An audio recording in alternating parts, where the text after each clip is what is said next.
Haha, the Chicago Bears just absolutely dominated the Indianapolis Colts in their second joint practice. The whole team was turned up. There were 4 fights that broke out today. The Bears defense absolutely clamped up Anthony Richardson in the Colts offense, and Justin Fields was slinging that rock. Before I dive into the specifics of today's joint practice, I want to do a quick run over of the updated injury list. Tyler Scott, Eddie Jackson, and Velus Jones all were out of practice today, who practiced yesterday, and Cody Whitehair got injured in one-on-ones with some sort of finger or hand issue. I'm not sure if it's his snapping hand or the other.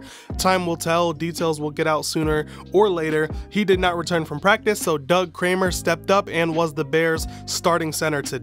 So as far as one-on-ones go, I didn't get too many reports. However, Kyler Gordon got an interception in one-on-ones. Again, one-on-ones is pretty easy for the offense to win. It puts the defense at a disadvantage, but Kyler Gordon don't care. He picked off a great pass today. So then after one-on-ones, the teams moved into special teams 11-on-11s. With both Velus Jones and Tyler Scott out of practice, Joe Reed was in as the kick returner, and he took a kickoff to the house for a touchdown. The Bears dominated on special teams as well. So then the teams moved in to a brief 11-on-11 session. They started out in the red zone and the defense held up strong. Anthony Richardson had a keeper and ran for a nice gain. Then they ran a jet sweep with a double handoff, but the Bears defense snuffed it out from the beginning. Terrell Lewis got a great run stop, and Elijah Hicks had a nice pass breakup on Michael Pittman in the end zone, keeping the Colts out of the end zone for no touchdown. Then Javon Dexter ended up getting in a fight. He was upset with a lineman blocking him way after the play was over, threw a couple punches, but that didn't escalate too much. I'm sure Javon Dexter might see some discipline since he did throw some punches. The offense stalled in the red zone as well for the Bears. The Bears offense stalled out in the red zone, but I believe they only went one quick drive. They moved over to 7-on-7, and that's where everything started to heat up. So the Bears started out on defense. Elijah Hicks had another pass breakup. He was absolutely balling out. Anthony Richardson did have a tight window throw for a touchdown to the running back, but that would be his only touchdown. Jalen Johnson absolutely locked up Michael Pittman, stopping the Colts, and the Bears secondary won 7-on-7s, allowing only 2 touchdowns over a 10-minute span. That includes the first, second, and third team. Again, they only held Anthony Richardson to 1 touchdown. Justin Fields went 9 for 9 and 7-on-7s, having a beautiful deep ball to DJ Moore. Through the process, touchdown to DJ Moore, touchdown to Equanimeous St. Brown, touchdown to Dante Pettis. Justin Fields was balling. Yesterday in 7-on-7s, Fields went 6 for 6. Today he goes 9 for 9. I think he has the 7-on-7s thing pretty nailed down, if you ask me. The teams then broke into special teams for a second period, and the Bears special teams dominated once again, stopping the Colts with ease and getting some nice returns, and another fight breaks out. So that was fight number 2 on the day. The teams moved into 11-on-11s. I believe they were in the red zone once again. Anthony Richardson took a nice dump off to Josh Downs on an option for a touchdown, but the touchdown was called back for ineligible man downfield. Anthony Richardson ran another touchdown on a QB keeper, but that was called back for a holding.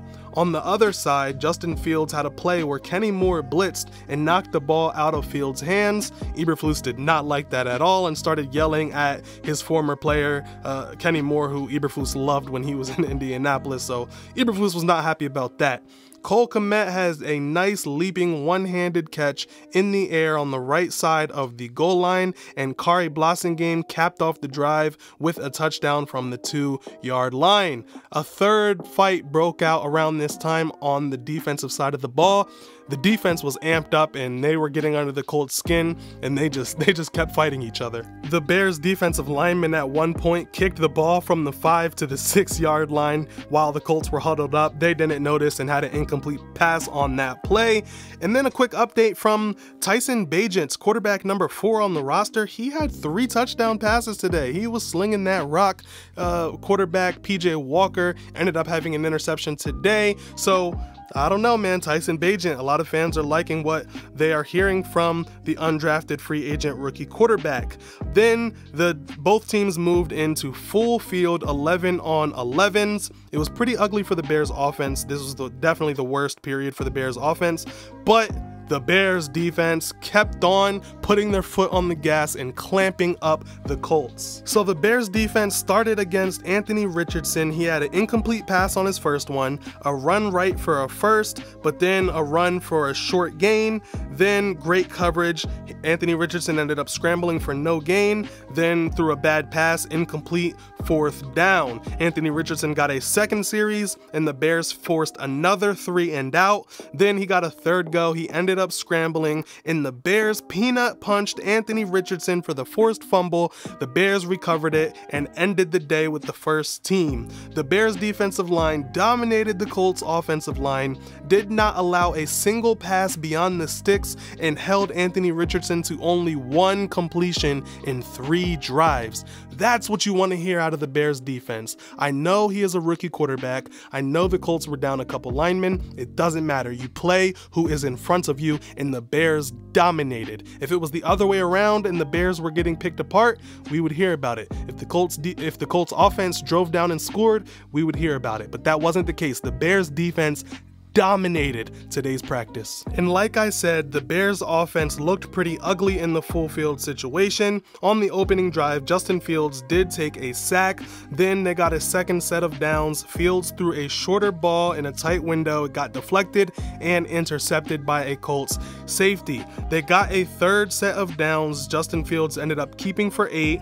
Colts got a holding call, so the Bears got a first down, and Fields ended the session with a deep throw to DJ Moore for a huge first down. So even though the session was kind of ugly, Fields did have an interception. He finished out the rep strong with a great pass to DJ Moore. The only notes I have from the second team action is that the Bears' second team defensive line dominated the Colts second team. Gervon Dexter and Terrell Lewis blew the line up, got immediate sacks, and they were excited. They were turned up. They were amped up. On the other field, PJ Walker threw another interception, and that's all I heard from the second team offense. But the second team defense, I mean, they dominated the Tennessee Titans last Saturday with 8 sacks total, so it looks like the second team defense is no match for second team offensive lines. That's what you want to hear. Sounds like the Bears have great depth. So all in all, the Bears defense showed up today. They showed their energy. I do want to spotlight Jaquan Brisker. Even though he was not practicing, reporters said he was loud, he was mouthy, he was in the mix all practice long these past 2 days.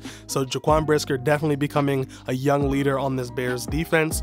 The Bears defense is going to be fun to watch, man. There's going to be times where we're going to get beat, just like in the preseason game last week. Of course, we didn't have either starting defensive ends, and we still don't have Tremaine Edmonds, so I can't wait to see this defense fully healthy, hopefully. And again, man, we're going to have some fun moments. Not every moment is going to be perfect, but the fun moments are going to be really, really fun for Bears fans. As far as the offense goes, Justin Fields is flawed. He's not going to have a perfect game every time. He's going to make mistakes. He's going to throw interceptions, but he's going to make big plays. He's going to find DJ Moore. His playmakers are going to make plays. They're going to get out in open space. Fields is going to run some long touchdowns again. It's going to be a very exciting team to watch, and today the Bears put all of their strengths on display against the Colts. I, for one, am very excited to hear these reports out of today's practice. It is practice. It is against a rookie quarterback. It is against a depleted offensive line. It is against a very, very injury-riddled Colts team. They had a lot of injuries. They got way more injured than the Bears these past 2 days. Prayers up for them. It definitely sucks to hear. You never want to hear that from any team. But the Bears definitely faced an inferior team today. But again, you want to hear that. You don't want to hear that the Bears are struggling against a team like this. You don't want to hear that a Bears are losing to a team like this. It sounds like finally the Bears are the team giving out the whoopings to the lesser, to the more inferior team. So it's yet to be seen the Bears facing up against a true playoff contender, which they fared well last year with lesser talent. So I don't think it's out of this realm for the Bears to compete for the playoffs this season, but I'm getting ahead of myself. I know, I'm getting ahead of myself. Just recapping today's practice, I loved what I heard from the Bears. So tomorrow the Bears go through a walkthrough / meetings, and then they have their second preseason game on Saturday against the Colts at 7 p.m. Eastern Time. And I had to jump back in here. I already recorded all of this, so this is me going back and adding this in because head coach Matt Eberflus just announced that Justin Fields will not play on Saturday. He will not play against the Colts on Saturday, so all eyes will be on the backups for the second preseason game. And today was the very last day of camp for the Bears. Starting tomorrow, well, I guess starting Monday, because they have off Sunday after the game. So starting Monday, practices are like regular season practices. There's no media availability. We'll have to get all our information from reporters after the fact, so we're not going to get play-by-play from practice, and it's not going to be as intense.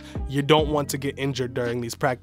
So again, hell of a camp for the Chicago Bears this year. I'm very excited for the season. I can't wait for week 1 against the Packers. If you enjoy these updates that I'm bringing you guys, I'm trying to bring them out as quick as possible. Feel free to subscribe, drop a like, drop a comment, let me know how you guys are feeling about our Chicago Bears. And if you haven't got your full dose of Bears, click on one of my previous videos and I'll see you guys there.